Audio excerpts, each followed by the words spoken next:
പ്രേക്ഷകർക്ക് വീണ്ടും സ്വാഗതം. നിങ്ങൾ കാണുന്നത് ഹണ്ടേ പ്രസൻസ് നെഹ്റു ട്രോഫി ജലമേള.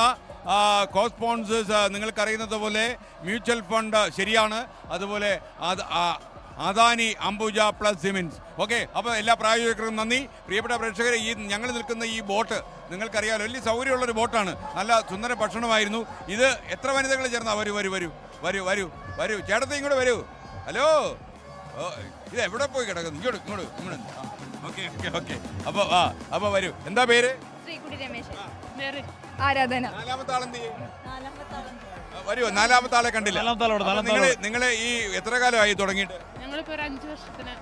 5 വർഷമായി. ലാഭത്തിലാണോ ഓടിക്കുന്നത്? കുഴപ്പമില്ല. തുടങ്ങിയത് ഞങ്ങള് ഒരു സ്റ്റാർട്ടപ്പായിട്ട് തുടങ്ങിയതാണ് സാറേ. തുടങ്ങിയതാ. ഇപ്പൊ എങ്ങനെ നല്ല ലാഭത്തിൽ പോവാണ്? അതെല്ലാം കൂടെ എവിടെ കൊണ്ടുവച്ചിരിക്കുന്നത്? അങ്ങനെയൊന്നുമില്ല. കുഴപ്പമില്ല എന്നുള്ള പറച്ചിലുണ്ട്. എല്ലാം ഉണ്ട് കേട്ടോ, ഇഷ്ടംപോലെ. ഇനിയിപ്പോ 2-3 ബോട്ടൂടെ വാങ്ങിക്കുവോ? അടുത്ത നെഹ്റു ട്രോഫി നിങ്ങൾ 2-3 ബോട്ടൂടെ വാങ്ങിക്കുന്നതിന് കുറച്ച് കാശ് ഞാൻ തരത്തില്ല. വനിതകൾക്ക് പറ്റിയ പരിപാടിയാണോ? അതെ സാറേ, അതെ സാറേ.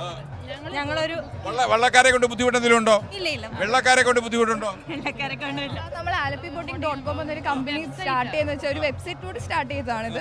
അപ്പോൾ അതുപോലെ കേരളത്തിനകത്തും പുറത്തും ഉള്ളവർക്ക് നമുക്ക് ബോട്ട് അഫോർഡബിൾ റേറ്റിൽ ബുക്ക് ചെയ്യാനുള്ള ഒരു അവസരം നമ്മൾ ആലപ്പി ബോട്ടിംഗ് കൊടുക്കുന്നുണ്ട്. നിങ്ങൾ മുന്നേടക്കാരാണോ? ഞങ്ങൾ ആലപ്പുഴ തന്നെയാണ്. പേരൊന്നുകൂടെ പറഞ്ഞു. ശ്രീകുട്ടി രമേശ്. ശ്രീകുട്ടി രമേശ്. ആരാണ് ഈ രമേശ്? എൻ്റെ അച്ഛൻ ഫ്രാൻസിസ്. അച്ഛനാണ്. ഫ്രാൻസിസ് ഫാദറാണ്.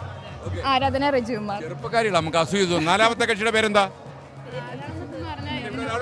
ബോട്ടിന്റെ ഓണറാണ്. ബോട്ടിന്റെ ഓണർ. ബോട്ടിന്റെ ഓണറാ. നിങ്ങളൊരു സ്റ്റാർട്ടപ്പ് ആയിട്ട് ചെയ്യാം. അതെ. അപ്പോ വിജയ് ഭവ. ഓക്കെ, നന്നായി വരും. ആലപ്പുഴയിൽ നല്ല കൊടിശരിയാവും. ഞങ്ങളെയൊക്കെ ഓർക്കണമെന്ന്. Okay, ready. എല്ലാ സ്റ്റാർട്ടപ്പുകളും വിജയിക്കണം. എല്ലാ സ്റ്റാർട്ടപ്പുകളും വിജയിക്കും. ഒരു 10-15 വള്ളം ഇറക്കട്ടെ. അപ്പൊ ഞങ്ങൾക്ക് എന്തെങ്കിലും ഉപദേശം തരാനുണ്ടോ? ഞങ്ങൾ വല്ല സ്റ്റാർട്ടപ്പ് നമ്മൾ വല്ല സ്റ്റാർട്ടപ്പും തുടങ്ങണമെങ്കിൽ അവരുടെ ഉപദേശം സ്വീകരിക്കാവുന്നതാണ്. കൺസൾട്ടൻസി എടുക്കും കേട്ടോ. ഓക്കെ, അപ്പൊ ഇനി നിങ്ങൾ നിങ്ങളുടെ പണിയിലേക്ക് പോകും. ഓക്കെ, ഇങ്ങനെ ഒരു അവസരം തന്നതിന് തന്നെ ഭയങ്കര നന്ദിയുണ്ട്. ഞങ്ങൾ okay, thank you. Thank you. Thank you.